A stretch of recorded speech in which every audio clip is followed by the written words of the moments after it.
স্থিতি, আর কিছুই নয়। যা কিছু আপনি জীবনে পেয়েছেন তা একদিন আপনাকে হারাতে হবে। এই জীবন হলো আপনারই, কিন্তু তাও একদিন সমাপ্ত হবে। তাই ভয় পেয়ে কি লাভ? এই ভয় শুধু আপনাকে জীবন যাপন করা থেকে বাধা দিচ্ছে, আর কিচ্ছু নয়। পথ হারিয়ে ফেললেই বুঝতে পারবেন যে নতুন পথ কিভাবে বানাতে হয়। কিছু মানুষকে জীবন থেকে হারালে তবেই আপনি বুঝবেন যে আপনার আপনজনকে। এই ভয়ের কারণে ভীত হয়ে থাকবেন না। এই তারা নক্ষত্র অন্ধকারের অভাবে গুরুত্ব হারায়। শিবকেও মহাদেব হওয়ার জন্য বিষপান করতে হয়েছিল। প্রত্যেক পরিস্থিতি, প্রত্যেক সাফল্য আপনার পরীক্ষা নেবে। তাতে উত্তীর্ণ হওয়া হলো আপনার কর্ম।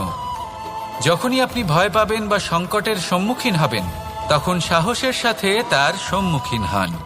মনে রাখবেন, যে সম্মুখীন হতে জানে সাফল্য তার সাথে সবসময় থাকে।